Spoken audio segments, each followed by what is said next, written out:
Or necessarily thought that it would be something I would sort of be allowed to do until I actually had enough experience to kind of say, hey, you know what, I want to step out and do this on my own and see what it's like. And the more I did it, the more I loved it. Did you ever have like experiences where you knew you could do a better job than the person who was actually doing it? Whoa, we're just going right in, aren't we? There were times when this actually came out of necessity. Like I was writing my videos for years, and I had a video that was a very specific concept I had written, which was that I wanted to be prosthetically turned into a man and live my life as a man.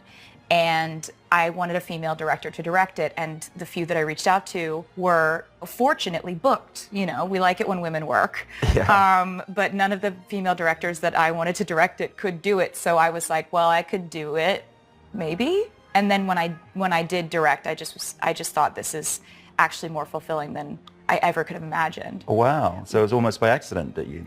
Yeah, it was like happenstance, and now I think I've directed about 10 music videos and now one short, so I'm just sort of inching my way along towards taking on more responsibility. Yeah. But with you and doing plays, was there ever a point where were you starting out directing plays thinking, I want to direct films? Weirdly, all of my plays, I never directed one of them. Oh, so you would just write them and you never directed the plays? I'd always been in the rehearsal room with the actors and working with the director, but because you've got so much control as the playwright in the room, that I never felt, the necessity to be in that much charge. And I worked with good directors who were not uncomfortable with me talking to the actors at any point and, you know, kind of giving them some direction anyway. In theatre, you pick the director, you know, and you cast the actors. And no one can cut a line that you don't want cut. So it's a very different process to being a writer on a movie. That's fantastic. So that's kind of why I knew I had to direct the movies, because the writer is the sort of lowest form of life on a movie. Yeah, in terms of creative control. Exactly. I kind of knew I had to jump in, and that's why I did the short first, to sort of just see if I could do it without being completely terrified. And I was completely terrified. I think that your short is sort of like a 26-minute full menu of the furthest reaches of your tastes as a director. It's like so undistilled. You're like, and then the cow explodes. And then the rabbit and the gun and the ambiguity to the ending and yeah. I guess like, so, yeah. So it's just like hit list of my I love shit. that you went extreme first, because okay, I think I did too with a short that I did where it's like, I'm just going to give you all my feelings of despair and heartbreak with my first short. In All Too Well. Yes. Yeah. So talk me through the process with that. Like, you wrote it knowing you were going to direct it? I wrote it knowing I wanted it to be a short. I wanted to treat it completely differently than I'd ever treated a music video. I wanted to use a new cinematographer DP that I'd never used before, Rena Yang. I wanted to shoot it on 35 millimeter. And I wrote it with Sadie Sink and Dylan O'Brien in mind, which I heard that you wrote Banshees with your full cast. Yeah. Pretty much cast. I wrote it for Colin Farrell and Brendan Gleeson and Barry Keoghan and Kerry Condon. Those are the four main players. Like that had to have been amazing to kind of know what colors you wanted to paint with. Yeah, you kind of, I guess, write to their strengths, but kind of give them a little leeway to bring some strange new things to it. I think it's a new Colin Farrell performance. I think it's quite lovely in it. Amazing. It's so incredible. So you loved Dylan and Sadie's work beforehand, or you knew them and knew their voices? How did that work? I'd never met either one of them, but I had seen their work and I'd kind of thought, you know how sometimes you see an actor and you see the work they've done, but you can kind of see how it could have gone further? Yeah. And you can kind of see flickers of how they could really be excellent in a part they hadn't been cast as. Yeah. I had seen Sadie in Stranger Things, and I thought she has such a presence. She has such an empathy to her. You can just see micro emotions flash across her face in a way that I just don't usually see in performances. It's rare. And I thought, she's never been a romantic lead. And I wonder if she'd be interested in playing a young woman who goes through her first, cataclysmic heartbreak. Yeah, and she did it so brilliantly. She really, really did. Why are you so pissed off? I'm not pissed off. Who said I was pissed off? Did you write it, then meet her, or meet her and then hear her voice, or what? I wrote it, and I wrote the manuscript, and I had, kind of visual references of what type of art direction and the way I wanted to film it and the colors I wanted to use. There's a sort of a palette. I sort of put together like a PDF of what I wanted to make, because I'd never made a short before. And so I'm in the mode where I'm trying to persuade these two actors who I don't have backups for in my mind to do the project. Yeah. And trying to convince them. It didn't take any convincing, because they just both said yes immediately when I reached out, but I texted them directly. Cool. And then we talked a lot, had a lot of conversations. I had them both over, they met each other, and then a couple months later we were on set. Wow. And so the script was like 20 pages or 30 pages? Or, Yeah. It had dialogue and all that? It had dialogue. I'd scripted out some scenes of them falling in love, the scene of them falling apart, breaking up, and then I'd had this argument. And I'm really interested in this argument. so the argument was the one that we ended up keeping as a scene. I knew I wanted one scene to play out, and I didn't know which one it was going to be. So Play out without music? Without music, because I thought that it was just important to get a very potent glimpse into their dynamic, and I didn't know if that would come through best with them falling in love, breaking up, or fighting. It turned out the fight was where we saw the most of who these people are and what the problems are. So could the song have stopped at any of those points? Yeah, we have it in the edit. We have it in art. It's on film somewhere, but Yeah. we didn't put it in because I just thought, I want to tell this whole story, but I want there to be one really, portal glimpse into their life where we stop the music, because the music does a pretty good job of explaining the arc. And just shooting that, how did it go? It ended up being one shot. We had Rena with the Steadicam, and we were just going to shoot it as many times as we needed to get the coverage that we needed, but it turned out that it was one of those magic takes where we don't cut till probably 85-90% through that scene. Wow. My producer and I were just at the monitor, just clutching each other. Oh, I love it when that happens. Just, so it was fantastic. And I think you strike me as someone who has a lot of trust in your actors. Yeah. And that was that leap of faith moment of putting them in a room, and they're having to fill in all the blanks of this chemistry. And we had talked at length about the dynamics of this fight. And it really comes down to the fact that she does not feel seen within this relationship.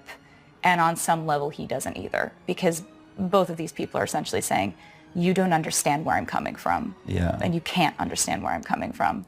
Well, one of the things I loved about it, sorry for interrupting, was it did feel completely balanced. I think the song mostly is sort of from her point of view, but that scene was equal. I think so, was quite too. surprised in a lovely way that was there. Hey, come on.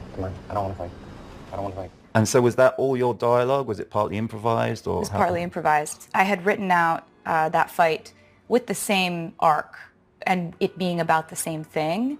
We had just talked about it so many times, about what this fight is about and what sort of things they would be saying to each other. It's a testament to them as just brilliant actors and collaborators that they went in there. And there were some things that Dylan would just blurt out, or that Sadie would say, and I'd just be sitting at the monitor going, oh my God, we are keeping that in the cut. So is the one we see, was that like first take or only take? It was the first take. Wow. And then we did one or two more, but that was the one where I was like, if you have it, you have it. Yeah. And I knew we would use that one for the most part, for the predominant length of that scene, because it just did everything I wanted it to do. And is it moments like that you felt made it a short film and took it away from the usual sort of music video milieu? It was moments like that, and it was the fact that it has a narrative arc. The chapters in the short film are there because, it has chapters, like the breaking point, the first crack in the glass. Those end up being chapters in a book that she one day writes. So it's structured narratively in a way that I felt had to be different from any music video that I've made. It couldn't be a music video where I'm singing the lyrics and you're seeing some flashbacks and flash forwards and whatever. Yeah. I wanted people to be in that world with these two characters. And they are.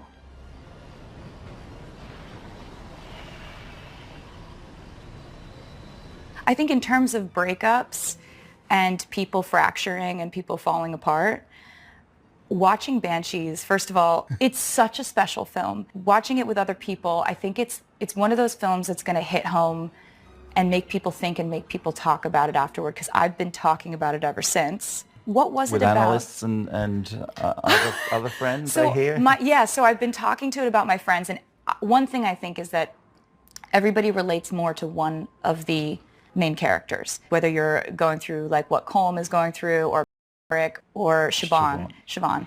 I think it really depends on what you're going through. I talked to a friend of mine who's a therapist, and she was saying if someone brought in this dream to me and said, I had this dream, I don't want to spoil anything, I'm wanting to cut a part of my body off.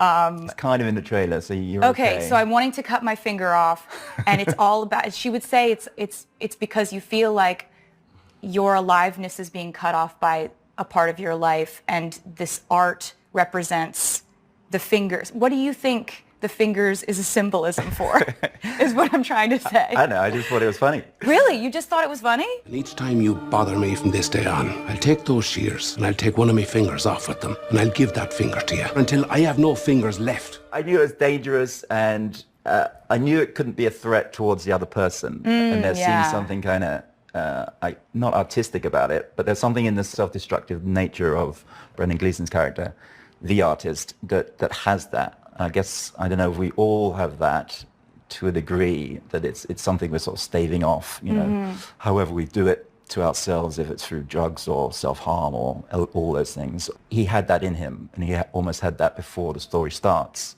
I talked about it with Brendan Gleeson, and he was wondering whether or not the despair, which is sort of touched upon through the film, is something that we should see, you know, building or manifesting throughout the film. But we kind of came to the decision that he's already sort of been through that before the film starts. Yeah. And the whole reason why he has to be so harsh with Colin Farrell's character is that if he doesn't do that, he could die by his own hand anyway.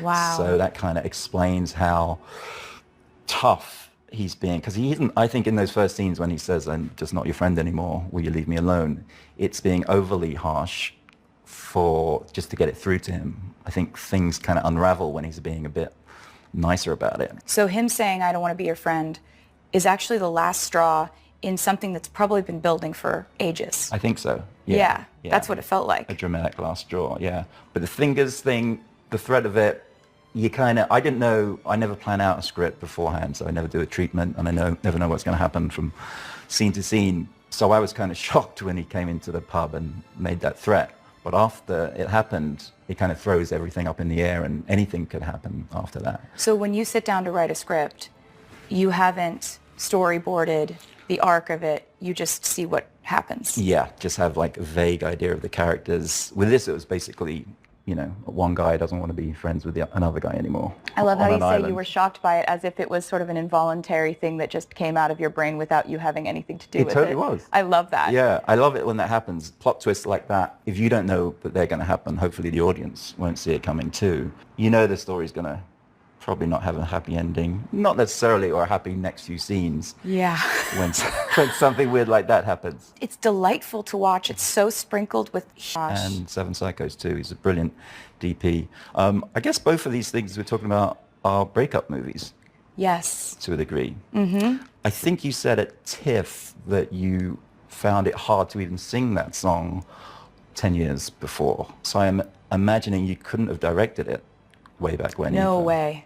No way. And you know, back then I was just starting the process of writing music videos and starting to, you know, kind of use songs as a prompt, as like a creative writing prompt, and then carry out the visual and make a video. But I was not in a place where I ever, first of all, emotionally, I was going through exactly what the short film depicts. And I think that time is such an incredible asset to us when we have these stories that are hard to tell in the moment, because it's good if a story is hard to tell. That means it's incredibly emotionally potent. Yeah. But it's impossible to tell it with perspective and truth if you're in it sometimes. Yeah, yeah. Sometimes that amount of intensity can be actually stifling. Yeah.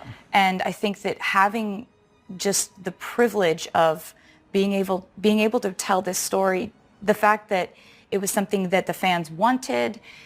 This song was very grassroots. It was never made into a single. It was always just a song on the album that I loved. And over the years, the fans made it very clear that it was their favorite song of any song I've ever done. That's so funny that you didn't feel that way, or it was kind of lingering in the back of your head that it was a brilliant song. I thought that it was. I loved it because I thought that it was like the most truthful account of heartbreak and loss and grief. In the moment, you know, I was on a record label that, you know, any record label would have told you back then, if it's a song that's over 3 minutes, then it's not going to work at radio, and you have these songs that are so much catchier or whatever it was. Things unraveled in such a great, weird way to make this song exist the way that it does now. And so I thought, it's been such a buildup. I really have to tell this story in a way that gets to the heart of it. And so it was so exciting to kind of go through it and to be able to be, you know, in my 30s looking back, because I think there's a moment when you're 19 or 20 where your heart is so susceptible to just getting broken, getting shattered, and your sense of self goes out the window so quickly, and it's such a formative age. Yeah. I wanted to tell that story too, about sort of girlhood calcifying into this bruised adulthood. Were you always going to play the grown-up writer at the end of the...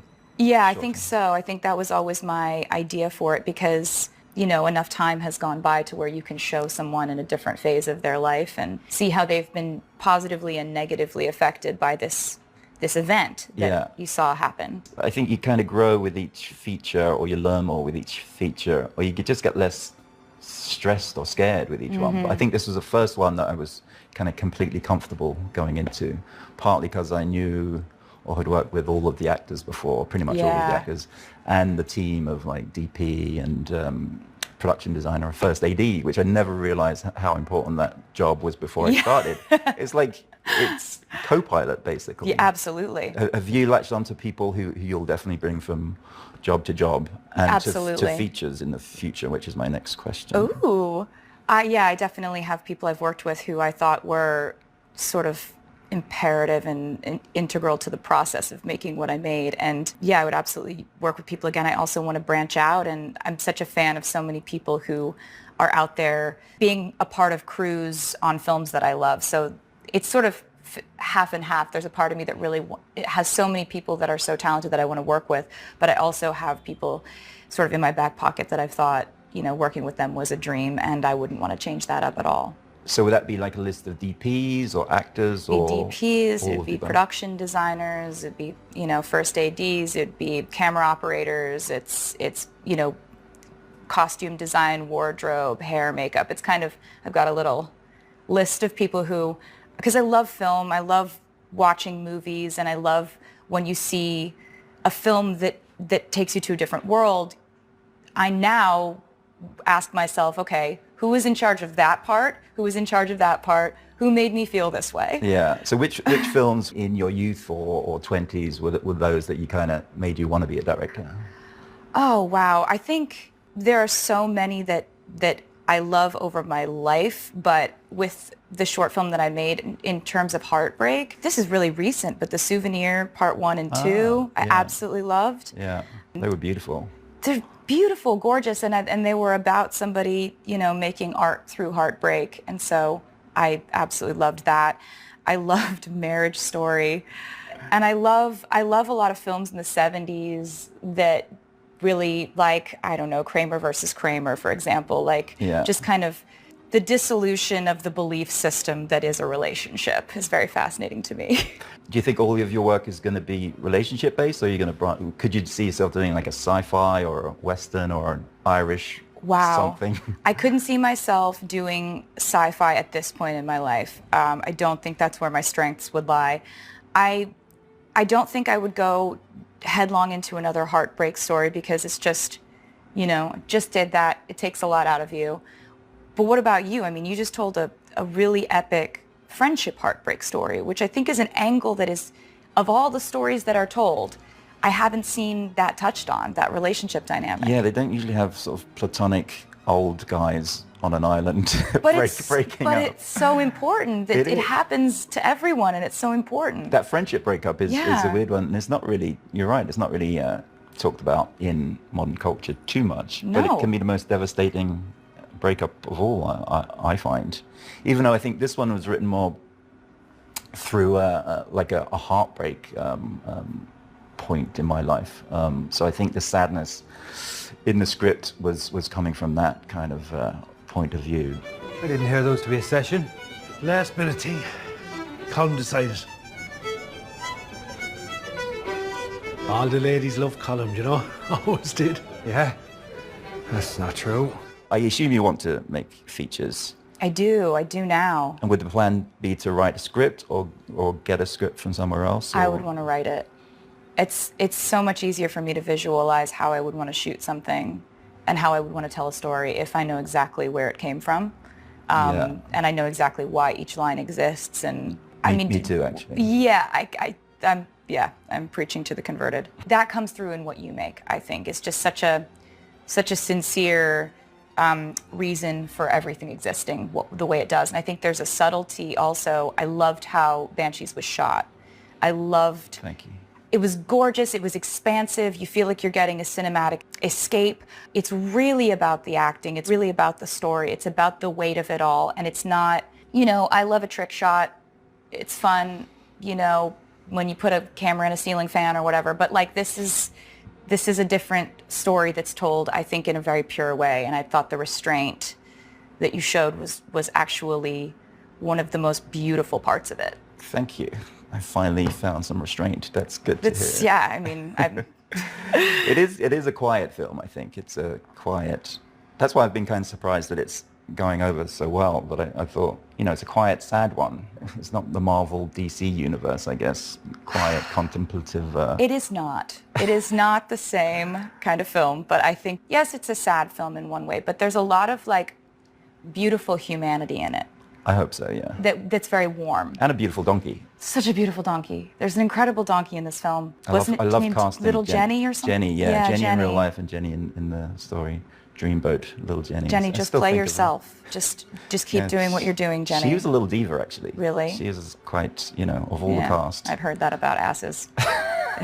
There were a lot of animals in this. Yeah. There are horses, there are donkeys, there's a dog, there's there's an a little amazing dog. Yeah. So directing animals, is that something that you had a lot of experience with before, or? Not really. I've had rabbits, as you mentioned, in Six Shooter. That's a harrowing rabbit cameo. Yeah, oh yeah. There was some rabbits in Seven Psychopaths, I think. Mm-hmm. They survived.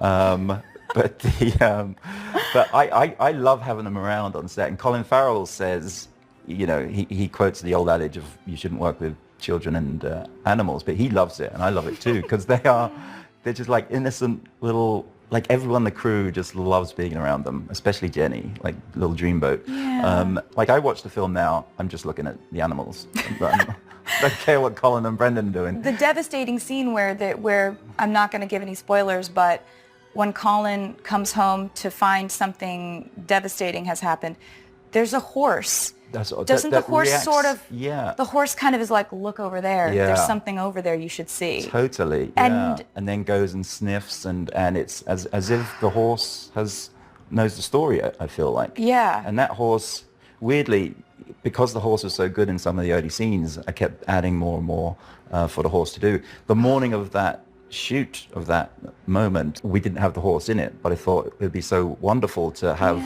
those innocent eyes on that moment too. Oh. And I think that the horse makes that I think shot, so too. really. That scene, I think, is one of the most powerful scenes. Colin Farrell is just incredible in this, and it's the moment where everyone in the theater was kind of audibly weeping near me. Yeah, I always hoped that would happen. He's so brilliant in that moment, so raw and broken, I guess. And sad, which reminds me of Sadie's moment in your video. Yes. And just for me, for Colin, there was no direction to be given that morning, because I knew he would find the place and my job was to get out of the way, maybe, you know, have him do it an extra time or two, but try and just leave it up to him. Is that how you work with Sadie on With that Sadie, moment? she is so incredible and so good that it was a very similar thing where I had a few conversations with her about how she likes to work in those kind of intense emotive scenes. And I think she does a lot of prep work on her own, but she also had this song that she says always makes her cry, which is Savior Complex by Phoebe Bridgers. Brilliant song. Which your partner actually directed the video for. Yeah, Phoebe did. The two Phoebes. So there's another tie. But we ended up, you know, playing that song on set, giving Sadie the room for a while. There was also sort of, we wanted her to look like she'd been crying, and the kind of body heave of that, there was like, you know, screaming into pillows and stuff, and some of that we did together and some of that was just her on her own. But we wanted to give her a lot of space in the room, so you and her would like clear the room, scream into pillows together. Really? and then she would do that on her own and do body work to make herself. You'll notice that her skin, you can see just the redness of, it's someone who's been crying for a while. It's that just excruciating, heaving, sobbing pain. She's an incredible actress. She has been doing this since she was a little kid. So I think she has her processes, but it was, you know, there was a music element to it, which I think is just like a beautiful thing when music can touch someone in that way. Yeah. So yeah. Colin, I know, has earphones in. There was another scene on the cart where he's sort of tearful. I never know what they're playing though, and I never want to pry if it's like voices or songs or what the hell that is. Is it until you say action, or is there? Yeah, and then it's leave him to call action for those moments. Oh, that's amazing. He'll take them out, have another thought or two, and then just say yes to first AD, and then... Job as a singer, I've occasionally been in a film for very short periods of time, has affected the way that I would, you know, that I am as a director. I think I really want someone to feel comfortable. If they want to be able to look at the monitor, or they want to be able to know how it's set up and how it looks, then they should be able to. If they don't want to see it, they shouldn't have to. I think it's helpful when people know what story it is they're telling. I've been a part of things where you didn't know the script and no one knew what the story was, and Really? you just know your little part of it. That's crazy. Yeah, so I think it's important to let someone in on, this is why you're doing this, and this is how it fits into a bigger story, and this is, yes, this is your puzzle piece, but this is what the puzzle looks like. Yeah. I imagine you're That's a very given. honest and frank about that, but it's not always the case. I like to be secretive about projects I'm making, whether it's a music video or the short, you know, we were so top secret about it, but the people who, you have to trust the people that you're making something with to let them know this is exactly why this matters. Yeah, and they're part of the whole team. Yeah, I don't think I would have that experience if I hadn't been on everything from, you know, you learn that from like commercial shoots or a film or a music video that I early on wasn't directing or hadn't written or whatever. So Yeah. I don't know, it's just you have to cast people you trust and then trust them, I think. Exactly. That's all directors should do that, and not all of them do. One of my favorite actresses is Laura Dern, and I hear you might be working with her or have just worked with her. Yeah, so I worked with her on a Cinderella story because the album's called Midnights, and I wanted to play into the main fairy tale that deals with the hour of midnight when the clock strikes 12. I wanted there to be a scene in the beginning where my stepmother, and working with her was absolutely incredible. She's one of these people who is just as wonderful off screen as she is on, and I'd heard that about her. If you love someone's work but you hear they're really like, you know, like either like sadistic or bad to people or just like or hate doing it. You know, some people like hate acting. Yeah. Even though they're really good at it. Yeah. So I'm not like wanting, I don't need it. Yeah, same here. So I've heard that Laura Dern is like, loves it, is passionate about it, is doing it for the right reasons, lovely person, and is also brilliant. So I wanted to work with her. I reached out to her and she came to set, and it was just like the most wonderful time, and I feel like I want to know her forever. No, because I only direct myself in music videos where I know exactly what shots I want to get for a music video. I literally shot list every single shot. Wow. Because it's so much easier. I edit on set when I do music videos too. I didn't edit on set when I did the short film. But for a music video, when you have it shot listed, you can just knock it out. You only have like 2 days to get it done. Right. So I'd rather just hit that, slot it in for a So video. there's like not even 2 or 3 takes. It's like, or is it? If we get it for a music video, if we get it done in 1 take, I move on. Wow. But that's not how I approach the short film, and that course. would not be how I would approach doing a feature film. Every time I sit down with someone like you who's making work that I adore, that I respect, it's educational for me to learn how people work and how they make things that I think are, I think this is one of the best films I've ever seen. Oh my God, really? I do. Thank you, Taylor. I've been talking about it for weeks. Thank you. I think I relate to the most Powerick. I think my friends, they'll be like calm because they're like, I realize that idle time is affecting my art.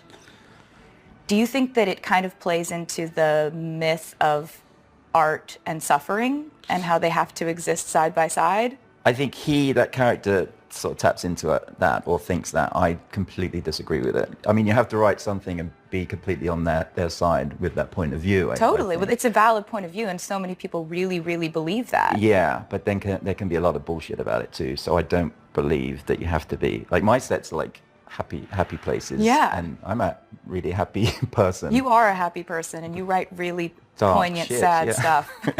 Poignant, sad, just dark shit. You're like, yeah. I think it's really interesting, the idea of channeling something very dark and sad and somber and about grief and all these difficult things, but having like a lovely, great time doing it. Yeah. It's really strange because I don't think that anybody would imagine, you guys telling this story, or even on the short film, like me and Dylan and Sadie telling a story about just life-altering heartbreak, but on set we're just like, oh, this is so fun. That take was amazing. Exactly. That's the funny thing about it. Like Colin and Brendan had a chat at the start. Do we need to keep space between each other? Do we need to enact it in real life? And they both were so happy that they both agreed that no, they're just going to have fun. And act it. It's just like that part is a myth, that you have to suffer to make good art about suffering, or that you have to suffer in order to make art in general. Like, yes, it is a cathartic thing, but oftentimes I think that writing about your pain or your suffering, it sort of gets out the poison. Yeah, it helps. It does. Yeah, because as I said, this script was written in a sort of place of sadness and heartbreak. But even the evening of, having finished those few pages is like, that's pretty good stuff about my heartbreak and suffering, which is great to be able to have that. And I'm not sure if that's an age thing or what it is. Like, do you feel like your songwriting is different, even if you're talking about a heartbreak song? Are you different in that writing now as opposed to how you were when you were 22? Yes, I definitely feel more free to create now. And I'm making more albums at a more rapid pace than I ever did before, because I think the more art you create, hopefully the less pressure you put on yourself. If you stay ready, you don't have to get ready. If you keep making stuff, you just keep making stuff, and hopefully you get better at it. It doesn't have to be so, you don't have to belabor it and polish the doorknob so long that you forget to open the door. Because I haven't really done that, but I like the idea. I used to do that when I was writing plays. Like bang out another one and another one. And there's less pressure that way, I guess. Yeah, I think it's just a phase I'm in right now. I might be in a different phase in 2 months. I have no idea. It's just recently I've found that the more things I make, and the happier I am. Yeah. And everybody's different. And there are people who put an album out every 5 years, and it's brilliant, and that's the way that they work. And I have full respect for that, but I am happier when I'm making things more often. So do you carve out time every day to be productive in that way? No, it kind of pushes through without asking permission. We were talking about like involuntary ideas, like when you were saying, oh, and then it surprised me when he went into the pub and he didn't have a finger. I have songs come to me like that. I have you know, ideas for a story I would want to tell come through like that. And Do songs and do lyrics and tunes come at the same time? Yeah. Do you have to be strumming or? no, sometimes it's a fragment of a melody that has a lyric on it already. Sometimes it's just a line and I'll write it down and I'll use it later. Sometimes it's a melody that I have to go to the piano and then record and remember it. But it's the more that I'm writing, the more those ideas come. So even That's on a what I day found. like this, when you've got lots of stuff to do like this, in the afternoon something could come through. Totally, yeah. Wow. It's only been like that for me for like the past 6 or 7 years, so that's why I say I think it comes with age. Yeah. But I don't really know why I've been making more things recently, but I'm just trying not to question it because I kind of like it. I want it to keep going. And there's a part of writing I think that we don't understand. Yeah, completely. So I don't want to jinx it by being like, this is all me. I'm just writing. I don't know why. Yeah. I'm just going with it. Talking of which, Midnights, Yes. a new record. They call them records, albums? Yes, we respond to both. I hear you have directed, you're going to direct like 11 videos for is that true? The videos for this one are really fun because I wanted to do different things than I did with the short. I wanted to kind of, I have this scene in a video for a song called Antihero where I have my future funeral of if I were to have kids and those kids were to be terrible, fighting over. It's hilarious. Thank you. We wanted to shoot it in like a very different style than I've shot things in the past because I just ultimately, I want to tell the story in a way that's interesting for people, but I also want to learn and I want to kind of experiment with how to shoot scenes. And Yeah, there's a great puking scene in that. thank you so much. I love I a worked lot. so hard on that. It's I might steal that. throwing up on myself. Yeah, but it's blue, isn't it? It's blue, yeah. The blue glitter in that video was a metaphor for, like, at one point I bleed blue glitter. It's supposed to be midnight blue glitter. And then at one point I cut through an egg and it's glitter. And so it's supposed to be a metaphor for, like, I bleed glitter. I'm not normal. There's something wrong with me. I'm not a person. I don't belong. I don't fit in anywhere. Cool. So, yeah. Do you storyboard? Yeah, I do. Because when I've written a script, I think I haven't really thought about it in visual terms until I then storyboard it myself, and I go through every single scene. And the storyboards I'll talk through with the DP, hopefully months and months before, and the production designer, which is what we did on this. Wow. Because lots of the storyboards had shots through doorways to see the island. You don't just find a house on the island, you build a house in the perfect place to see the perfect vista. Similar with the... This is the quickest way to go from AI beginner to AI fluent in 2026. Watch this. So this is how I became the most dangerous person in the room. One habit changed everything. pub.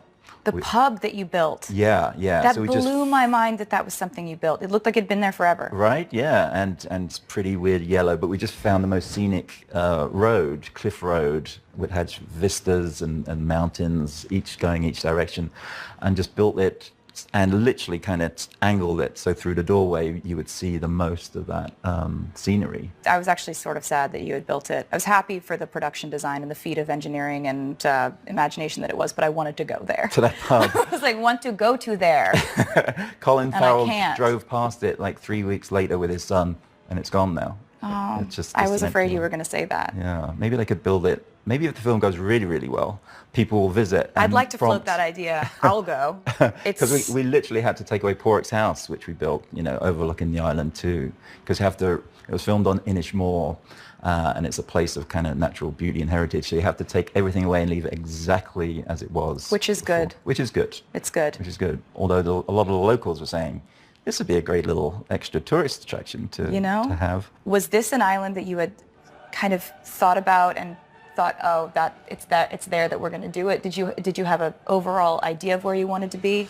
Well, I'd written 2 plays which are sort of set on the Aran Islands, one in each, and in my head this is a vague end of that trilogy of island plays.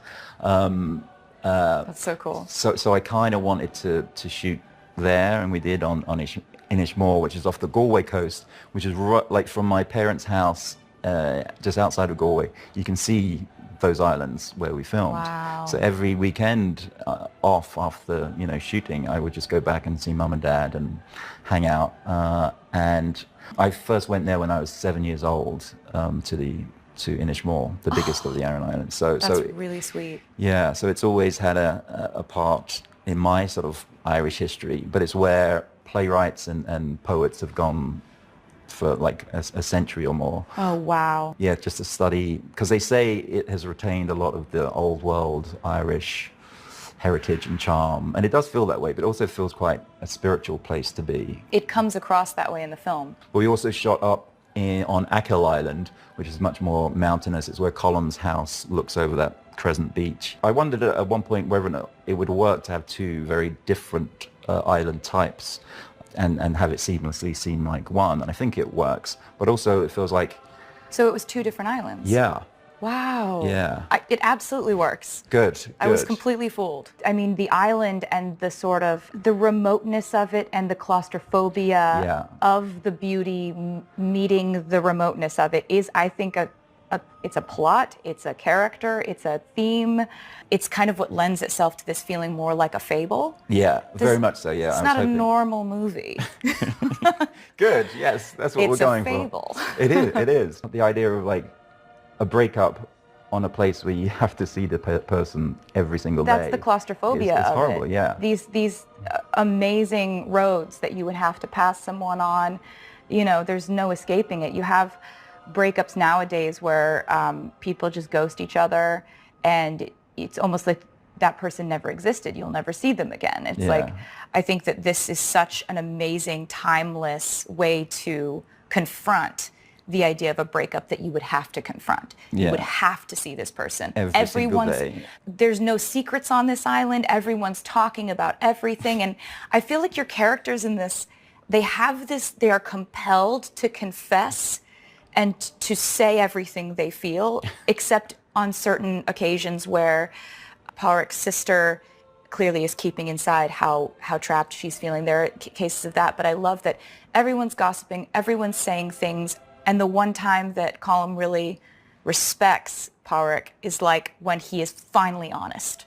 When he's drunk, I guess. Yeah. And like, angry and... He's like, stop being fake nice. The tyranny of like politeness. I like the line he has where I guess we've all had in breakups. He says, maybe you were never nice. And we've all had that. Like, maybe I was in love with the wrong... or my projection of you instead of you. Oh, that's sad. No, it's so good though. This is why I keep talking to everyone I know about this film, because we keep thinking of new things that it made us conjure up. So what's next for you? Is it just Midnights and all of that? Yeah, it's all that. I'm just gonna keep on making music. I haven't toured in, I think 2018 was the last time I toured. Is it that long? It's been that long. So I want to go and sing the songs to people who sing them back to me. It's like a whole thing. I'll come. Please do. Please do. That would be great. You and Phoebe can come. And Yay. There's a particular kind of storm that only forms when music, memory, and the internet collide. The sort that starts with a single lyric and somehow ends with millions of people playing detective. And right now, that storm is swirling around Taylor Swift, a song titled Opalite, and a theory that has fans leaning forward like they've just spotted something others might have missed. Because here's the thing about Swift's songwriting. It doesn't just tell stories, it invites interpretation. It nudges listeners, dares them even, to look between the lines. And when you combine that with her relationship with Travis Kelce, well, you don't just get a song, you get a full-blown investigation. Now, on paper, Opalite, reportedly part of her 12th studio album, reads like a love story shaped by timing. Two people, both carrying the weight of past relationships, finding each other after false starts and missed chances. It's a familiar Swift theme, but there's something about this one that set the internet buzzing in a very specific direction. And if you've been anywhere near social media lately, you'll know exactly where that direction leads. Straight to Kayla Nicole. Now, before we go further, let's be clear. This is where interpretation meets speculation, and the line between the two can get a little blurry. But that hasn't stopped fans, or as they're often called, Swifties, from pulling at every thread they can find. Because one particular lyric has caught their attention, a line suggesting someone was in it for real while another was on her phone. Simple enough on the surface, but when paired with a resurfaced video from Kelce's past relationship, suddenly that simplicity starts to feel loaded. If you're enjoying this kind of deep dive storytelling, by the way, this is exactly what we do here on the Kelce Report. So take a moment to like, share, and subscribe, because stories like this, they don't unfold in straight lines. The video in question dates back to Kelce's on and off relationship with Kayla Nicole, which stretched from 2017 to 2022. In it, the two appear to be at a restaurant, and there's a moment, brief but telling, where Kelce seems visibly frustrated, asking her to put her phone down so they can leave. Her response? A pointed remark about attention, validation, and the pull of social media. Now, on its own, it's just a snapshot, a single moment in a relationship that, like most, likely had its share of ups and downs. But fans have taken that moment and placed it side by side with Swift's lyrics like pieces of a puzzle, and suddenly the narrative starts to form. A partner distracted, a connection that isn't quite aligned, and eventually a departure. You finally left the table. I'll admit there's a part of me that watches this unfold with a mixture of fascination and caution, because while the parallels are intriguing, there's always a risk in turning art into a direct transcript of real life. Not every lyric is a confession, not every line is a reference. But then again, Swift has built an entire career on making that line deliberately thin. And that's where the tension lies. Because if Opalite is indeed inspired, even loosely, by Kelce's journey, by his past, his growth, and eventual path towards Swift, then the song becomes more than just a love story. It becomes a reflection, a reinterpretation of events through emotion rather than fact. And that's a powerful thing. What makes this even more compelling is the symbolism layered into the track itself.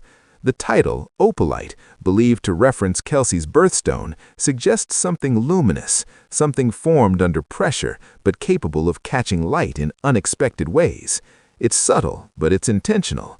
Swift doesn't choose names lightly. So when you connect that symbolism with lyrics about leaving tables, about hunger and fulfillment, about finally finding something real, it paints a picture that feels both deeply personal and carefully crafted. And yet, for all the analysis, for all the theories, there's still that lingering question. How much of this is truth and how much is storytelling? Because here's the reality. Neither Swift nor Kayla Nicole has publicly confirmed any connection between the song and real-life events. Reports suggest that representatives have been contacted, but as of now, there's been no response. And in that silence, the speculation only grows louder. It's almost ironic, really, a song about connection and clarity becoming the center of so much ambiguity. But perhaps that's the point. Swift's music has always thrived in that space, the space where listeners bring their own interpretations, their own experiences, their own conclusions, and in doing so, they become part of the story. So whether Opalite is a direct nod to Kelce's past, a broader reflection on love after missteps, or simply a beautifully crafted piece of songwriting, one thing is certain. It has people talking, it has people feeling, and it has people looking just a little bit closer at the details. And here on the Kelce Report, that's where the real story often begins, not in the answers, but in the questions that refuse to go away.